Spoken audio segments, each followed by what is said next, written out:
Hello and welcome to Guy Cocker's Video Games Podcast. Today is 27th of August 2013. I've just returned from Gamescom in Cologne, where I was able to spend some time with the newsmakers from the show, so I thought I'd put together a podcast highlighting some of the best of what I saw. I was on the judging panel for the Gamescom award itself, where Bungie's Destiny won Game of the Show.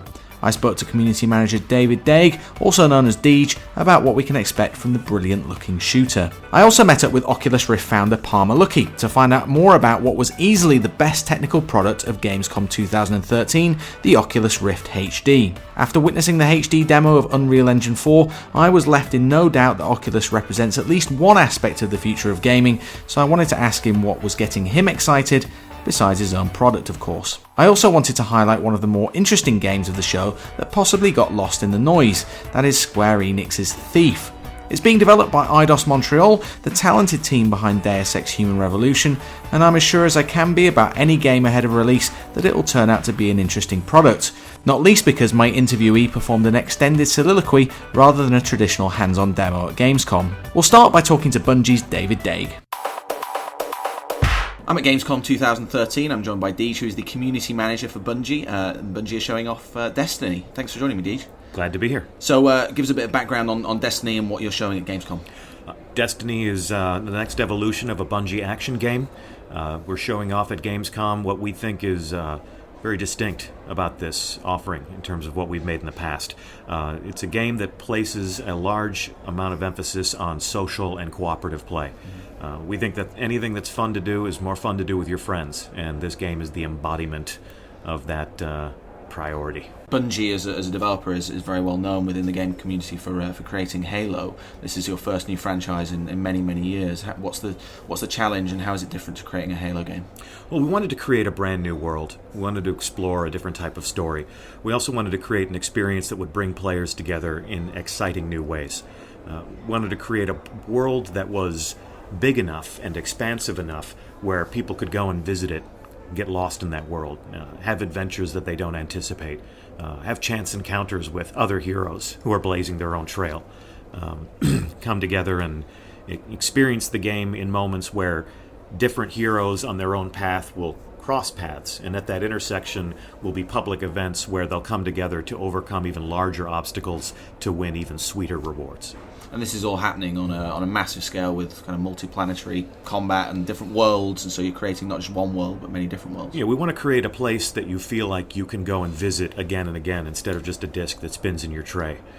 We have many different destinations in this game. It takes place in our solar system, so obviously we're fighting to reclaim some of the lost territories of Earth. Specifically at Gamescom, our gameplay demo focuses on a territory that we only know now as Old Russia. So much has been lost to time and reclaimed by nature. There are lunar bases, there are lost colonies on Mars and Venus. All of these represent destinations you can go to and explore, as well as experience a story filled with deep mystery, rich characters, and intriguing mysteries. Different riddles for you to solve. We've seen many elements of what you're talking about before in sort of co-op gameplay and then competitive gameplay, but there's nothing that's really brought it together like Destiny before. How difficult is it to not only create that but also to actually communicate that and what it is to fans? It's very much a next-gen experience. Mm-hmm. Well, we're talking to fans about a number of different things that will entice them to play. For certain fans, it'll be competitive multiplayer. A lot of fans relate to Bungie as the people that create their favorite competitive experiences. Other fans may relate to us as people that have created stories that have really sort of become deeply rooted in their imaginations and characters that they've fallen in love with over time. Destiny will definitely deliver both of those things. We're also moving into other directions where we'll challenge them to think about how you can experience a game in cooperative fashion. We have activities for every mood. There are raids, there are strikes, that will place an emphasis on problem solving and teamwork. We'll certainly get deeper into those details at another time, but the message that we have for gamers at this moment in development and during the time we're spending here at Gamescom is that there are many ways to experience the game of Destiny, and there are many decisions that you will make along the way that will be very important to the way you experience the overall game. I've just come out of a session watching your latest Vidoc, which is just a making of video. What I noticed is, there are a lot of shooters at Gamescom, but there's nothing that quite looks like Destiny. It's very colourful. It's got a very distinct look. Can you tell us a little bit about creating that? Certainly. We like to think of Destiny as a bright and hopeful place. As ironic as that may seem, when you're talking about a post-apocalyptic adventure, you don't find mankind, in a filthy, dirty, desperate place. Certainly, we're fighting for our survival, but we live in, a magnificent city that we've rebuilt from the rubble that existed after the collapse of the Golden Age. There's this mystical entity known only as the Traveler that hovers over that city, that shelters us from our enemies and provides us with the power we use to fight. So it's a world you want to go to. It's a world worthy of heroes. It's never gory or smutty. It's a place that is all about courage and hope and honor. And the color palette, allows us to indicate the difference in those destinations. There's the crimson dunes that surround the buried city of Mars, or the lush jungles that you'll find on Venus. Certainly the moon has its own color palette, but there may be some things that you'll find in that environment that will surprise you. And then certainly you can see a lot of different colors in play in our Gamescom demo, simply because while we may be exploring old Russia, we're still going into deep, dark corners of installations that have been, long laying dormant. What's the biggest technical problem or challenge for creating Destiny? I mean, I would assume it would be creating it cross-platform, cross-generational for many different machines. The technical challenges that we've been the most excited about tackling have been the seamless matchmaking that brings players together. If I'm playing Destiny, either by myself or as the member of a fire team, where I have two other Guardians coming along as my partners. As we forage ahead and as we move through these different environments, there will be crossroad events where we'll happen across other players. We'll see other heroes in a different moment of their own adventure, and there's no waiting lobby, there's no queue. It's like you're playing the game, you hear shots ring out, and there are these other people that are, fighting their own battle. I can decide to throw in with them and help them overcome what they're, dealing with, or I can just say, I really need to know what happens next in this story. I'm going to push onward.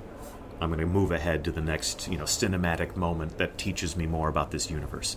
So it's the seamlessness and the freedom that we afford these players to truly feel as if, they are forging their own destiny. They are sort of, choosing their own adventure. Bungie's famous for play testing all of its games and getting all that data and just feeding it back and refining. Is it more difficult to do that when it's a more or seemingly more open game? Well, I'm sure our test team would demur and get extremely humble, but there is no challenge that I would say is beyond their reach. We have a larger team that we've ever hosted at Bungie, and our test team is the bedrock of our development process. We've added some heavy-duty skill to that test team, and they are digging deep into the code of every aspect of this game. Everything from character animation to art, to dynamic lighting, to the seamless matchmaking that will bring players together. And where are you at in terms of development right now? We are still pre-alpha. We're still building out this big, beautiful world. It's a bigger game and a far more ambitious project than anything we've ever tackled before. We've still got room to breathe. This game comes out in 2014. I've spoken to a lot of developers today here at Gamescom, and there's a common theme in terms of the ability of next gen to use the cloud and offload a lot of data to be kind of processed externally. Forza, I'm thinking here, and Call of Duty as well for dedicated servers. Is Bungie able to do anything with cloud technology at this stage that you can talk about in terms of Destiny? Well, certainly, we've been bringing players together to enjoy games, using the internet for a long time. In terms of the technology. In the terms of way those things may come into play, I'm certainly not the person that you want to have that conversation with, and I wouldn't even deem to be able to answer that question for the sharper and more intelligent minds that I speak for on occasion. What's just to wrap up? When can we expect to see Destiny, and on what platforms? You will expect to see Destiny in 2014. When we have a more specific release date, it certainly won't be a well-kept secret. We'll be loud and proud about that. But you can expect to be able to play Destiny on the PlayStation 4, the PlayStation 3, the Xbox One, and the Xbox 360. Thanks very much for your time and enjoy the rest of Gamescom. I'm at Gamescom 2013. I'm joined by Palmer, who works at the Oculus Rift company, the VR headset that's making waves in the gaming world and the tech world. Palmer, thanks very much for joining me. Of course. So tell us about Oculus Rift. It's been a year since your phenomenally successful Kickstarter, and you've got a HD version that you're showing here at Gamescom. Tell us, give us a bit of background. So the Rift is a virtual reality headset with a wide field of view and low latency head tracking. We've shipped about 20,000 developer kits so far. What we're showing at Gamescom is a 1080p prototype. That is basically a developer kit that has had its display upgraded with a new 1080p display. And we're not planning on shipping any of these. It's just showing people what the current state of the art in our lab is. We actually do have stuff that's better than what we're showing right now, but this is just one bit of the consumer version that we're showing right now. So it's better in terms of resolution or better quality? Just the resolution. Okay. It's a higher quality, higher resolution screen, but the tracker is the same. The optics are the same, the housing is the same, straps are the same. It's really the same device, but with a higher resolution screen. Now, I've heard a lot of people and a lot of journalists sort of try and explain the sensation of what Oculus Rift is like, but I'd love to hear your description of the experience of Oculus Rift. So the goal of the Oculus Rift is to make a player feel as if they've actually stepped inside the game. So rather than interacting with a game, holding a controller and looking at through a window like you would with a normal monitor, it actually feels as if you're inside of the game world. And you can turn your head, look in any direction, and see everything in full stereoscopic 3D. And so the sensation of that is much more enveloping or much more... It's far more immersive. So it really it adds a level of presence that you just can't get when you're playing games on a normal monitor. And so you're able, or I believe you're able, to make this technology at a very competitive price, or at least you're planning to sell it at a very competitive price. What are you looking at this point in time? So right now we're selling the developer kits for $300 and we're planning on keeping the consumer version in that same price range. And so the developer kit is essentially not a prototype, but not a final. It's an retail. early version. Yeah, basically. But it includes the headset and all the software you need to develop for exactly. it. And so the demo that you're showing at Gamescom utilizes Unreal Engine 4, which is an advanced graphics engine that a lot of games are going to be using, kind of next-gen games that we're looking at the moment. So talk us a little bit about the work you've done with Unreal and the technology that you're able to incorporate. So we've done a lot of work, and also we've had a lot of help from the guys at Epic to make a really great Unreal 4 engine integration.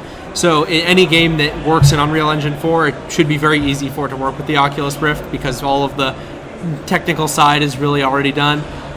We also have an Unreal Engine 3 integration and Unity 3 and 4 integration, so we've spent a lot of time working on all these engine integrations to make sure that people can make games very easily. And CryEngine as well? And any other engines? Just Unreal Engine? Nothing to announce on CryEngine. Okay. What's the plan now? I know you must get asked this a lot because a lot of people want to get their hands on it. What's the plan for the future of Oculus? Is there going to be a retail version anytime soon? So there will be a consumer version. When we don't know exactly how long it's going to take. It'll be quite a few months, but not multiple years. And we'd like to ship something that, like I said, in the same price range, but with a much higher quality screen, with a lot of improvements to the tracking, optics, and ergonomics. What's it like now being at the company and kind of having shown this to many people, I would assume, at this stage? I mean, I talk to developers and they think it's the single most exciting thing in gaming. I mean, what's it like being on the making side of that? I mean, is it pressured, or do you embrace that feedback? It's not really the pressure that keeps us going. I think it's everyone that works at Oculus, or the vast majority of us, were virtual reality fans for a very long time before coming to the company, and so we're working on it because it's something that personally we want to see happen. We want a great virtual reality experience to exist. So I wouldn't say there's too much pressure, just because whatever internal pressure we have to work on this is probably a lot stronger. So it's going to be launching, like you said, not years. So it's going to be launching hopefully soon. But obviously you've got the next gen consoles arriving as well. I mean, what's your opinion on the current state of gaming? I mean, obviously you believe that virtual reality is the future, but I mean, would you love to see Oculus work with consoles? And what do you see the future in that area? There's no technical reason that the Rift can't work with the next generation consoles. It's purely up to whether or not the console manufacturers want to allow it to work on their consoles. That's really all there is. So it's a business problem, not a technical problem. You guys launched on Kickstarter, and it was phenomenally successful was it like March, April 2012? August. August, so a little bit later than that. When I'll give you an example of Ouya, when that launched on Kickstarter, that was phenomenally successful, and then you saw just so many kind of similar concepts come along, but you haven't seen so many similar concepts come along for Oculus. Is the technology that you're using so very proprietary that you've not seen other people being able to mimic it? Is that the... It's not that it's proprietary, it's just that it's very difficult to do right. It's very hard to make a high-quality virtual reality headset, and it's not just the hardware. It's really a very difficult software stack to build as well, and it's a very challenging thing to manufacture. The Ouya is a really cool concept, and they're doing a lot of cool things, but really it's just a Tegra 3 reference board in a nice case with a decent controller. All of the rest is, business and marketing and software. Making a virtual reality headset is a lot more challenging. What do you think of the other projects that have sprung up around Oculus Rift? I've covered it on the BBC before, and I can't remember the exact name of it, but it's essentially a backpack that contains the computer to do the processing, the Oculus Rift headset, and then a strap that holds a camera to your chest. The Atlas. The Atlas, yeah. So it will track your movement in a 3D space, and it kind of frees you up to move around the place. So what do you think of those technologies? It's really cool to see all of these projects popping up around VR. It shows that there's a lot of people who want to do things that the current hardware isn't able to do, and they're passionate enough to go out and try to make it work themselves. I think as time goes on, you'll see a lot of these things being implemented in the Oculus Rift, so that you don't necessarily need external third-party peripherals to do all of this stuff. And when you see these projects, do people get in touch to say, I want to do this, but I don't know how to do it, or are they just getting the development kits and going and doing it on their own? Generally, they're just going and doing it on their own. If they were, if they're contacting us, sometimes they'll say, "Hey, check out this cool thing I did," and there's a lot of developers asking for help on their game software, but not so much with the hardware developers. A lot of these are people who are doing these kind of things really on their own. I want to talk finally a little bit about the demos that I saw today. So I put the Oculus Rift. You call it Oculus Rift HD? Is that it's just Oculus Rift now, just standard model? Yeah, basically. Okay. So I played a demo in Unreal Engine. Incredible physics. I mean, it was running on a high-end graphics card at this point in time. But are you hopeful that you'll be able to get it running on sort of mid-range PCs? That's just Unreal Engine 4. It's a next-generation engine that takes a lot of horsepower. Right. We're not going to make Unreal Engine 4 run on low-end hardware because we don't make engines. We make virtual reality headsets. Sure. Now, unlike Unreal Engine 3 and Unity 3 and Unity 4, those run on very low-spec hardware, even all the way down to mobile devices. And we have demos that run off of mobile phones at a full 60 frames a second in stereo 3D. So you could certainly make a VR game that runs off very, very low-spec hardware, even something that can fit in your pocket. But we're using high-end graphics cards in our machines because we want to be able to play everything at a very high frame rate, including complex next-generation engines like Unreal Engine 4. And that high frame rate is key to keeping the virtual reality believable. Yes, it's critical. Okay. And then there was the demo of sort of being in a cinema. Can you just talk us through that and how that came about? Sure. The VR Cinema demo was made by a developer in Korea, just one guy. It's a very cool project, and it basically puts you inside of a virtual movie theater and lets you watch whatever movie you want, whether in 3D or in 2D. It's just a really interesting demo that shows how virtual reality can add to experiences that are not necessarily gaming oriented. Because you can imagine having this plugged into a mobile phone or something, and you can be on a plane or a train or a car ride, and rather than having to watch your movie on your tiny little phone screen and having to hold up your phone, you just put this on and lean back, and it's like you're in a movie theater with a gigantic screen in front of you. It's not something that I can compare it to anything else, because it's you look around and you can see the lighting and you can see the other chairs around you, and you can obviously see in a nice touch, in a nice graphical touch, when the screen lights up, it lights the whole cinema up. So yes. It's very immersive.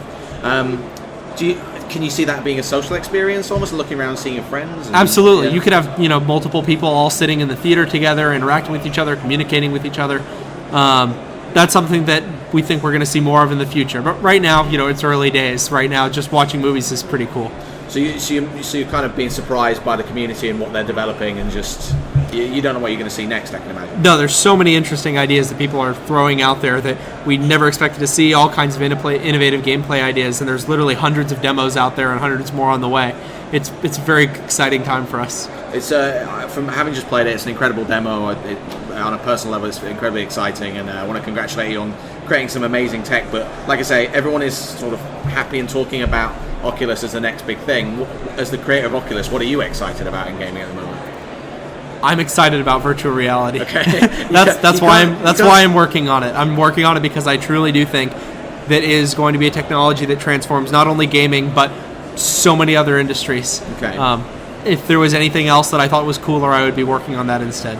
I'll give you a free pass to plug Oculus on that one. But anything like any games that you're like, really excited about? I'm really excited about Grand Theft Auto 5 because I'm from LA County, so right, okay. For me it's going to be a lot of the same places that I grew up around. Okay. So I'm very excited about Grand Theft Auto 5. Super excited. And you presumably love to see it on Oculus if it was possible. Of course, Yeah. I'd love to see that, and I'm excited to play it. I love free roaming games. I think it's going to be an awesome game.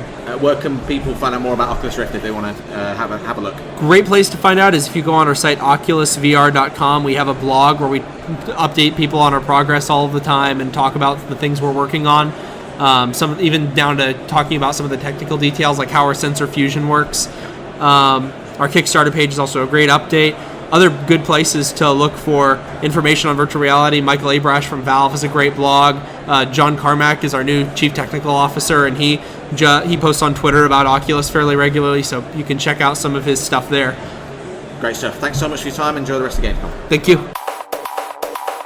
I'm joined by Stephen Gallagher, who's the narrative lead on Thief. Stephen, thanks for joining me. Hey, no problem. It's good to see you. Tell us about Thief, how it's progressing, what it's all about, and what you're showing here at Gamescom. Big question. So Thief is a first-person adventure in which you play the personal narrative of Garrett, the master thief. He has a protege, a younger girl, who he tries to teach how to be him, but she's a very different personality, and she tends to kill, whereas Garrett, as the thief, he's more about seeing killing as an extreme measure, only when necessary. So they split on this kind of argument, and then Garrett's old friend, Basso, brings them back together again for a huge job. Now, Erin has this claw tool that she uses, and she actually uses it to kill again on this job. Garrett, of course, is furious, so he actually steals the claw from her to stop any more killing. But the job goes horribly wrong, and Erin falls. She can't save herself because Garrett took the claw, and she ends up dying. Now, Garrett's knocked out in this accident as well, but when he comes to, he's returning to the city, but something's very wrong. The city's changed. The Baron, the leader of the city, and his watch they're oppressing the people. There's unrest on the streets. The people are gathering behind this man known as Orion, the voice of the people. So this political storm is where Garrett comes back, and Basso, his friend, tells him he's been away for a year. So obviously there's a big mystery, and that's what the player's going to follow as they play the game. This whole mystery's going to unravel, and Garrett's going to find out what's happened to him, what's happened to the city. That sounds like quite a lot of backstory. Is that delivered via a cutscene at the beginning of the game, and then you get straight into it? Yeah, I mean, the game starts pretty dramatically, as any story should. It's good. It really gets you into it. The backstory about how you know Erin and that's kind of unfolds across the game as well, But we really get into the action from the beginning and start to explore this mystery.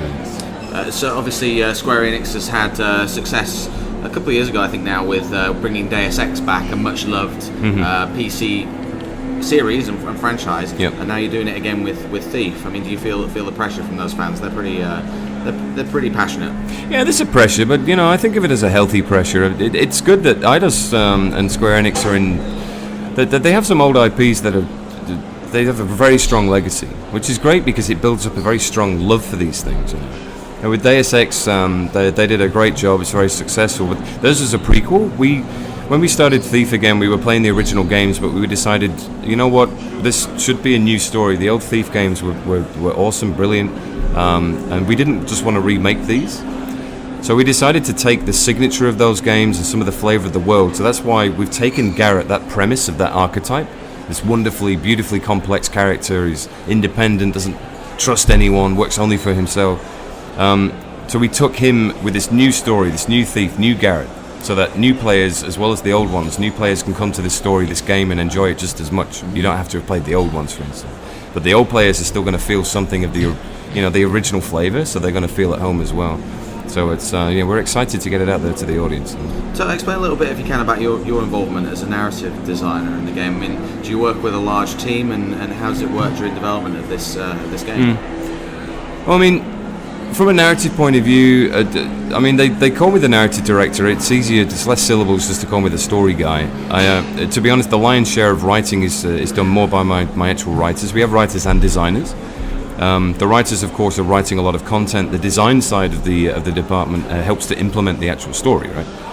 So there's a lot of interfacing. What I would do then, I act as a bridge between the different departments. You tell a story every time you enter a new place. The art tells you a story, the audio tells you a story. There's a lot of passive background narrative going on, finding diaries, newspapers, journals, all these sort of things. So basically, I control more of that side, the world building and the cohesion of the universe where you live, and of course act as an editing voice for the writing itself. It's interesting, most of my time over the past few days at Gamescom has been spent finding out about games or technology which is described very scientifically, so combo mechanics or new technology, whereas coming to this it was all about the narrative. I mean, what's getting you excited about narrative in games at the moment? In a way, what's so exciting is, because it's a very active medium. When you're telling a story via a game, you're giving something that a player needs is using. It's an active medium. It's not a book or a film. So if you look at all the different games that are around right now, they all have slightly different storytelling techniques, which I find very dynamic. For us, if you take Thief as an example, we have a world where we are using traditional cinematics, for instance, to be able to tell the direct thrust of the emotional narrative, so that we can see how Garrett would interface with other characters externally. But as we know, Garrett as a character himself is very internalized. So he's intelligent and he speaks a lot, and he's very clever and funny, but only inside his own head. Now the great thing for a player playing Thief is you have the privileged position of being inside his head because you are him and he speaks to you. So between that side of the narrative and the cinematic side, which is very grand, and then you have this wonderful layer of, as a thief, I'm a voyeur. I'm listening to things I shouldn't hear. I'm seeing things I shouldn't see. So this great tapestry of this universe that unfolds around you, and just becoming immersed and attached to this place where you live. I know you're working on the narrative specifically, but it's obviously coming out early next year and across multiple platforms. It must be quite a technical challenge just producing it for 5 platforms, I think it is. Yeah, the guys have been working super hard. I'm not the best guy, like I was saying, the story guy. I've had my head firmly under the hood of the story for a while now, but they've had quite the challenge ahead of them to get the same gameplay experience on all the platforms across the next generation and the current generation, because of course we didn't want to keep this away from all the current machines that are out there. We want everybody to enjoy this. Have you seen anything else at Gamescom that's getting you excited? Have you managed to get out of these 4 walls? Or? No, I've met a lot of very cool people, yourself included, of course. It's been hard, but it's fun. I enjoy telling people the story, getting them excited. I think now that people are going to better understand who Garrett is and what the motivations are. If my wonderful bosses decide to let me out of these offices, I'm going to go down onto the floor and move around and check out some of the other guys' stuff. It'll be good to see. Good stuff. Stephen, thanks very much for your time. No, it's been a pleasure. Thank you. That's it for this week's episode of Guy Cocker's Video Games Podcast. I'll be back next week with another episode of the show, but in the meantime, please remember to get in touch with me on podcast@guycocker.com, and if you're in London, be sure to come and see me host David Cage at BAFTA on the 3rd of September as part of their annual games lecture. Thanks for listening, and I'll see you again soon.